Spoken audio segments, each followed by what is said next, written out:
and comments. So I started this webinar series of Takt in March last year. I think it was February maybe, and this year. And the thing is, I feel I'm getting so frustrated that we're talking about it, but we're not doing it. And when back in the beginning of the year, we didn't even talk about it. And I knew some guys in Norway who were pretty good at it, and I invited them to the webinar series. And after a couple of months, some people started emailing me and saying, you have to talk to Aleksi, you have to go to Finland. Finland is doing this. They're way ahead of us in Sweden. And, outside of house apartments and housing, I don't see us using this at all to the extent that we could to increase our productivity and efficiency. So Aleksi, we've had a couple of calls leading up to this webinar, and every time we've had a conversation, I've been really, really inspired on your thinking and actions on Takt planning in Finland.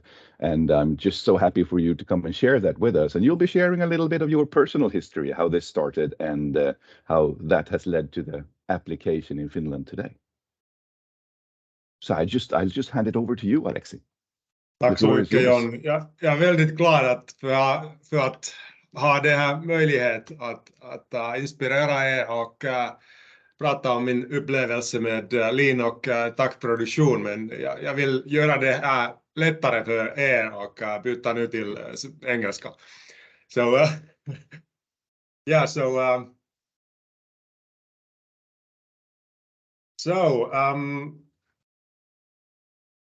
I have some things to talk here, and first of all, I would like to start with why we are watching cabin refurbishment videos in Finland.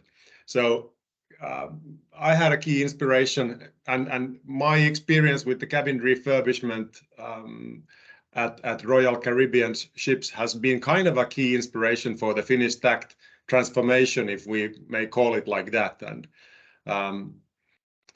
the point in this cabin refurbishment and watching the videos from there is changing the perspective from the resource to the value flow. And then I would like to kind of talk about how to get the best start and what happens if you try Takt, and how does success and failure look like. So really my experience with Lean, I used to work 6 years for Nokia, and Lean was a big thing there. But still, kind of where I really got into Lean was when a friend of mine hired me to a small Finnish turnkey contractor, Mäkinen, who was refurbishing cabins for Royal Caribbean. And there, the Royal Caribbean used to have a problem in 2011. Cabin refurbishment was on a critical path of a 3-week dry docking, which needs to be done every 3 years or 5 years, so they get insured, the ships. And bigger ships with triple cabin quantity needed refurbishment in about 5 years. So the old ships built in 90s used to have less than 1,000 cabins, and then the ships after 2000 started to really grow in size, and there was coming ships to the cabin refurbishment age, which had triple cabin count, and the engine overhaul takes the same time. So when the downtime opportunity cost is about $1 to $2 million per day, so being out of business with the ships, being on the dry dock, it's a kind of 1 or 2 million loss for Royal Caribbean. And there were no logistic capability and resources to increase production rate by adding more workers. Something had to be done for the process. And since Royal Caribbean used to buy ships from German shipyard Meyer Werft in Papenburg, which had been made most likely the leanest shipyard at the time by Porsche Consulting. So they invited the same consultants to Royal Caribbean, and there was about 15 turnkey contractors joining that kind of development project. And basically wouldn't say that we were the only one really benefiting, but I would say that still that we were the only one doing a major operative turnaround in that development project and made significant results. And now I would like to share one video about how it went. So this video is from the second. This is from the second lean cabin refurbishment project. We were this time in Singapore. It was 2013. And so this is about 7-minute video, and we're gonna first look the logistic chain from the shipyard warehouse to the cabin, and then we are looking at the work process, what's being done there. So this is really kind of a easy, so-called easy facelift project. So nothing major works done there here. At this time, so this was the second cabin refurbishment project we were working on Takt production and lean methods. We had about 880 cabins. We had a production rate of 62 cabins per day. We had 2 trains. So if you were on the first Takt forum, Björn was explaining, you know, what it means, and if you didn't, please go and check it. So we had 2 trains running first on 22-minute takt, and then we lowered it to 18-minute takt.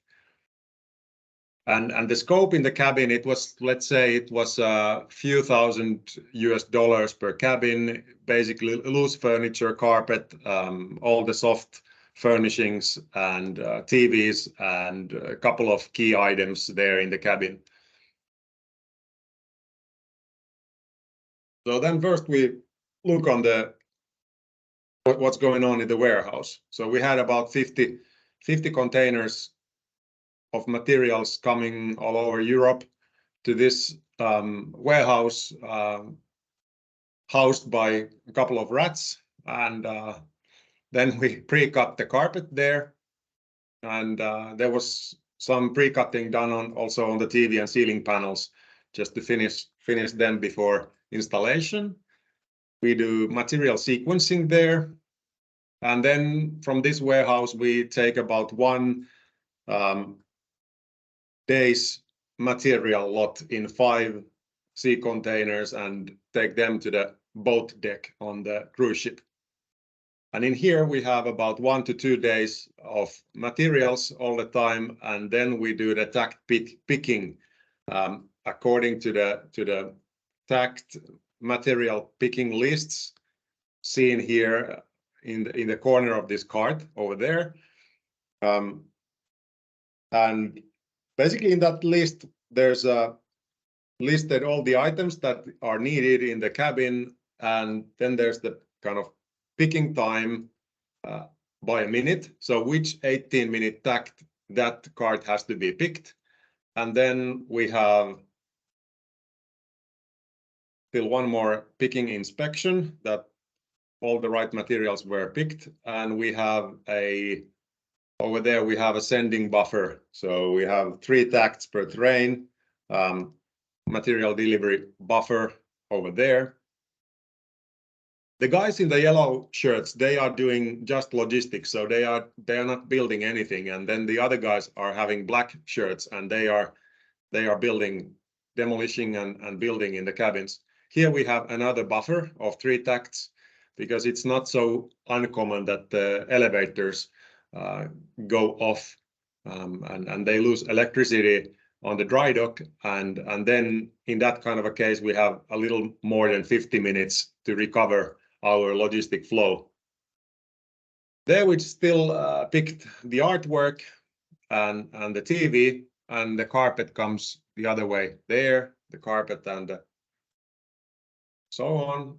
And now this corridor over here, this is very much non-typical cabin refurbishment corridor, because there's absolutely no material, no tools, no garbage on the corridor, because they are all in the Takt.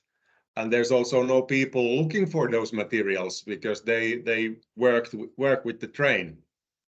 And now we already have a new carpet here on the cabin, and it gets the material delivered over there. The carpet went to a different wagon. And now we look what's really going on in the cabin. So instead of kind of concentrating on the people, we concentrate on the cabin. And now here on the left top corner, you see the symbol of first wagon, which is loose furniture demolition.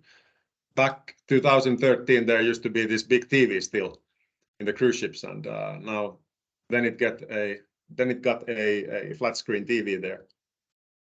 So this is the first 18 minutes, and now started the second 18 minutes, taping and sanding. This is the kind of heaviest work we basically do there. This vanity table corner, scraping and then varnishing the first layer. There we have to count the drying time for the varnish, so that we don't ruin it. Carpet removal, it has the biggest kind of variance in work, because sometimes those are absolutely horrible to take off. And now we went to the Takt control meeting, which we are having each day. Each day we go there and gather around Takt control board, and we had 4 key performance indicators. First one was safety, quality, schedule adherence, and tidiness or cleanliness of the space. And for each KPI, we had standards when we were on green performance, when it was yellow, and when it was red. And each time when we had a yellow or red deviation, we basically did a root cause analysis. So when we had done the root cause analysis for this deviation, we were coloring the first follow-up quarter from this continuous improvement sheet. When we had decided on the countermeasure and given the responsibility and deadline for someone, we colored the second quarter, and when it has been implemented, we colored the third quarter. And when we could verify that the similar deviations are no longer happening, we were able to color the last quarter and close discussing on this deviation. And sometimes it could take 2 or 3 days to kind of go through the whole circle. So it was fairly easy to kind of just look on the continuous improvement sheet. Do we have things to follow up or discuss?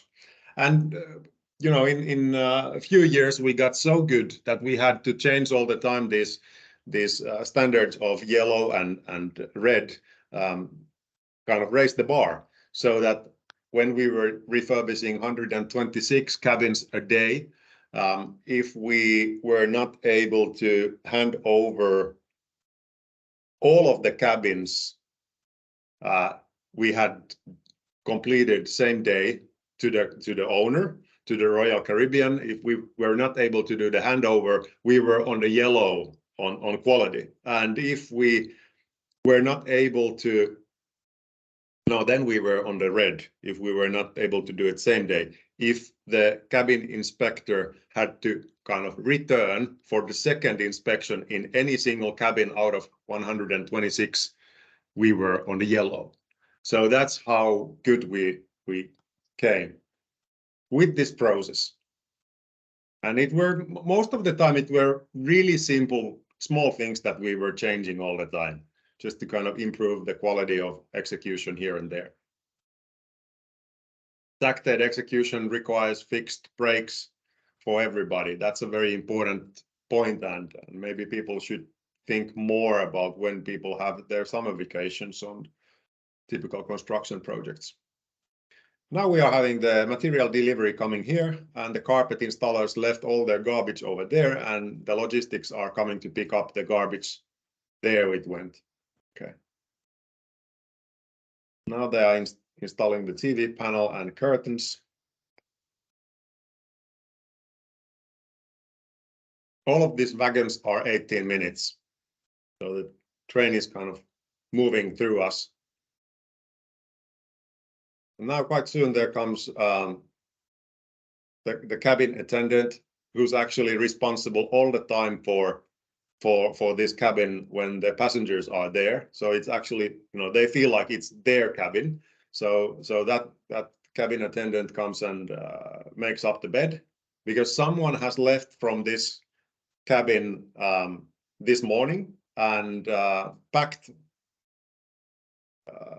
bag, put the bag in the bathroom, since we were not doing any works in the bathroom. And then after I have done here, I'm doing the cabin inspection here first, and then we go through the quality deviations over there. We fix those, and once we have fixed those, I basically sell the cabin to the owner. And when the cabin has been sold, then some other contractor's worker is coming after the day and actually sleeps the next night in that same cabin. So the ship was working all the time as a hotel for the about 1,000 people who were refurbishing the ship. Here's a picture from Singapore. Another ship, another year. This used to be the biggest, world's biggest cruise ship. Now there's one leaving Turku in just about a few weeks, which will be bigger than this one. But the thing is that shipping industry relies on big batches, so it's kind of in their mindset. And like in this video, we were lifting the materials to the ship in the sea containers with these big cranes, and after a while we were able to develop the process so that we didn't anymore have a separate warehouse on the shipyard and then another picking supermarket on the boat deck, but we were integrating these into the one and basically pushing these carts from the warehouse, which was about 500 square meter tent, through a gangway to the ship. And at this time we were able to have only 2.5 hours of materials on board. Before we had 1 to 2 days of materials on board, then we only had 2.5 hours of materials on board, out of which majority of time was spent in the intermediate buffer storages along the route, because the whole route from the cabin to the garbage took only about 30 minutes. And at this point we had about quadrupled our productivity. So we were basically spending 75% less man hours per cabin to do the works. So it got really efficient. And so if this kind of a cabin refurbishment had cost maybe, let's say, 10 million for Royal Caribbean, and out of that maybe 4 million was resource or labor hours on site. So let's say that the labor cost on site was about 4 million. So we were basically able to save 3 million out of there. But the much bigger thing why Royal Caribbean actually went into this development program was the opportunity cost of being out of business for 20 extra days. So they were able to save that 20 million opportunity cost threat from these cabin refurbishments. And then if we, I'm a big fan of Niklas Moodig's This is Lean, Detta Lean book. And if we think about the kind of reasoning for this kind of operative turnaround, the resource efficiency benefit was about 3 million, and the flow efficiency benefit was about 20 million.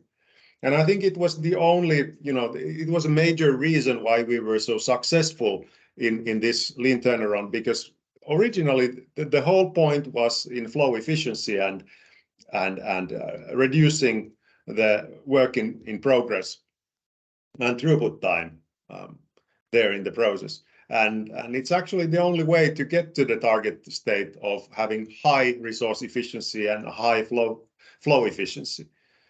So I think it was very different from other lean turnaround projects, which sometimes they tend to be a little too resource efficiency focused. Although it's a kind of added bonus there.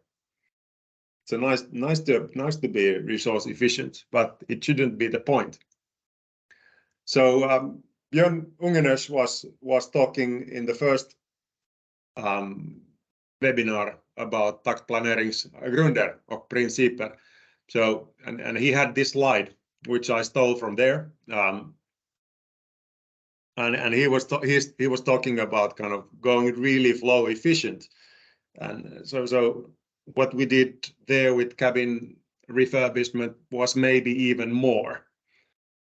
But it's kind of a different point of view I've had, kind of going really kind of the best for the best flow efficiency, and when you really kind of reduce the batch size, then you are able to add buffers. So there's a difference of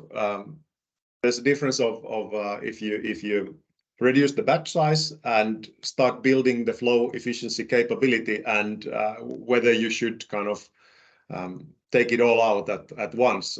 I think you shouldn't. You should go for small batches and high situational awareness, and still keep some buffers there in the process. So I think it's the whole kind of the secret sauce there is about throughput time reduction, and that should be the goal. And like Björn was explaining, then you are able to kind of achieve shorter lead time, even if you kind of slow down the production rate. So that's very important, what he said over there. So how do you get to Takt? So I think the key why we have been quite successful here, why it has gone so well in the projects I've participated, is that the decision if you should do Takt on this project or not. I think it's best. I don't know if you listen, but if you can hear, but the dog is barking behind there. What's going on? Not too bad. Not too bad. Okay. The thing is that the decision to go or no go to Takt should be done after you have done a Takt concept. And here we have, in this picture, we have Helsinki Airport Takt concept, which was done fairly fast for all of the works, not just the interior works, but all the works there.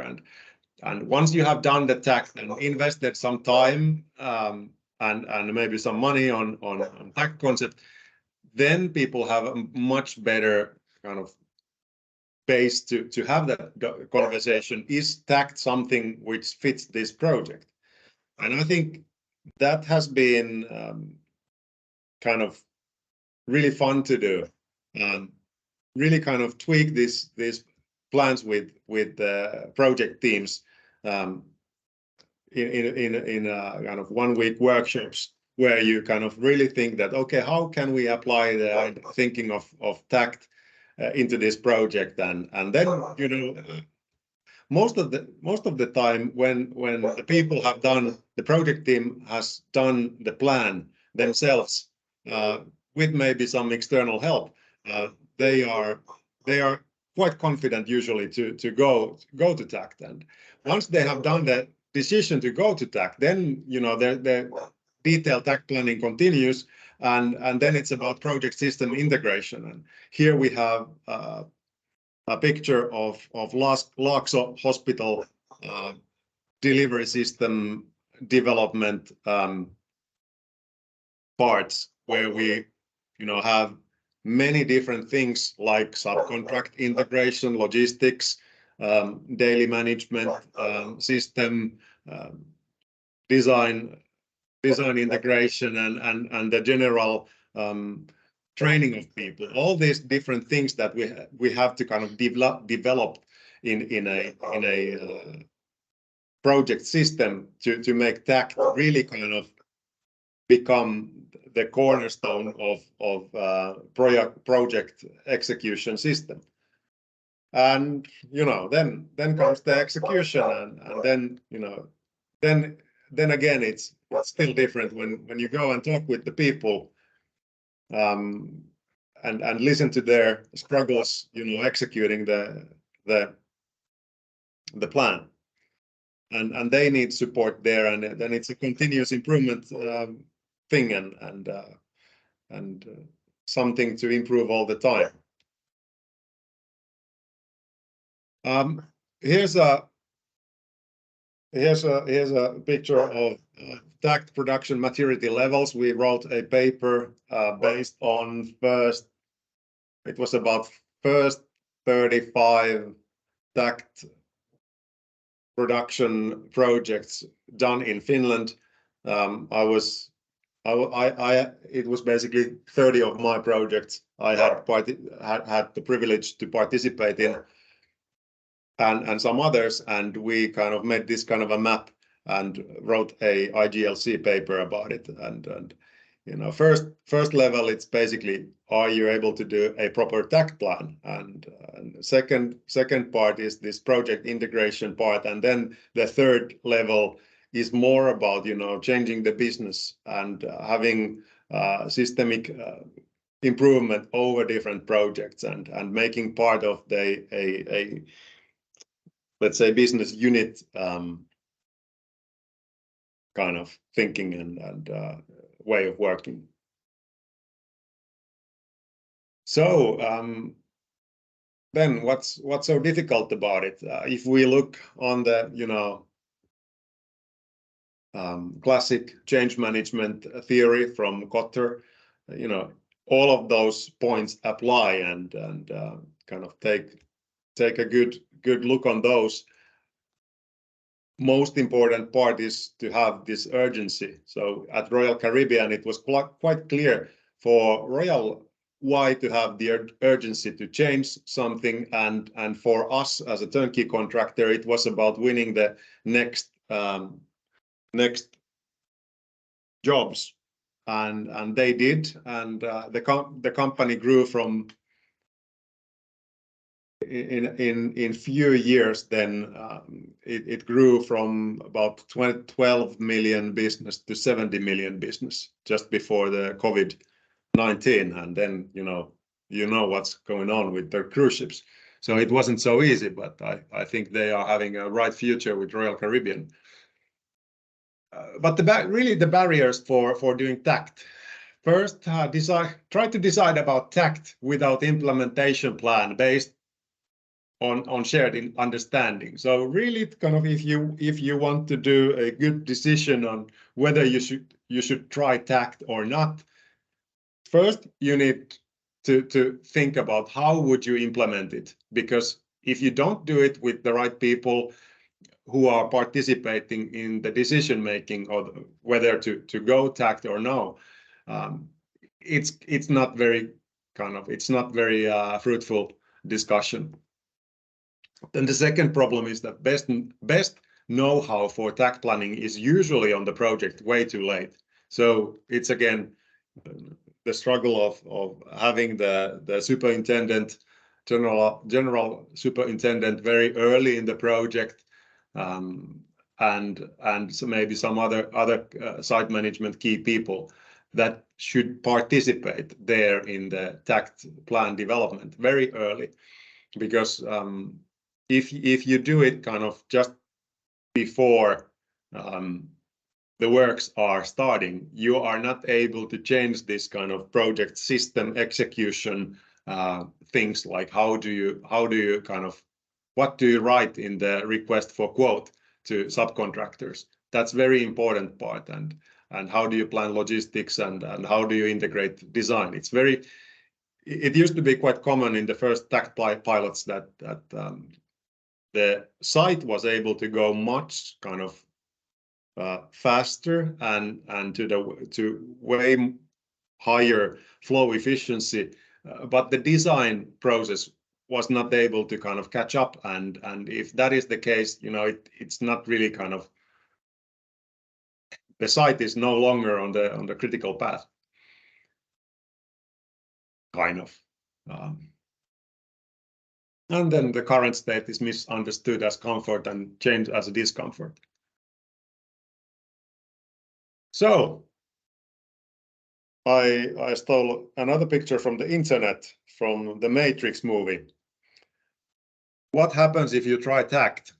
At best, you see more deviations, and it's really kind of about the pill selection moment in the Matrix movie.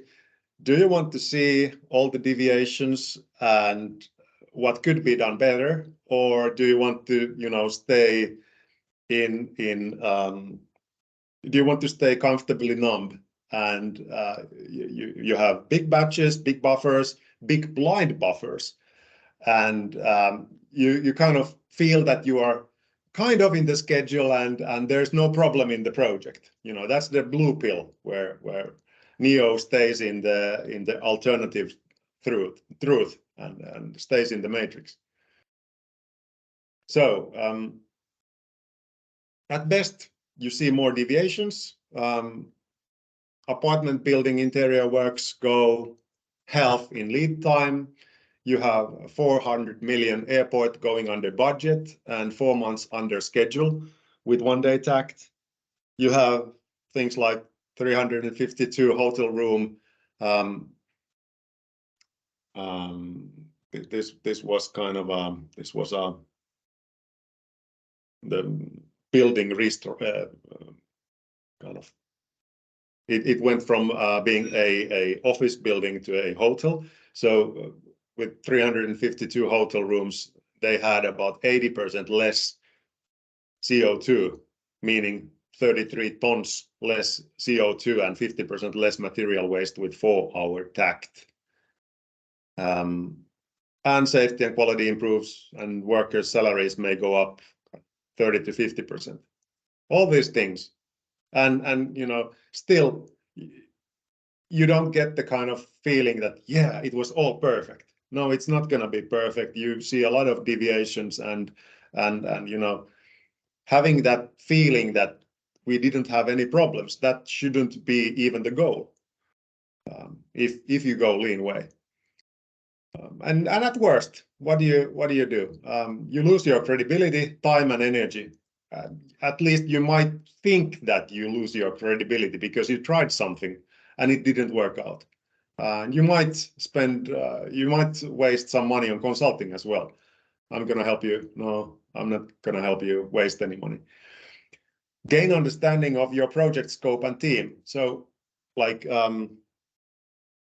yesterday, one construction manager was telling me that actually the week we did Takt concept development, that was the best used week he has ever seen in this project we did or any other project. So really get people to understand the project. That seems to be still a major problem. And if it doesn't work, you go back to the old ways of working overnight. Thanks. Thank you so much, Aleksi.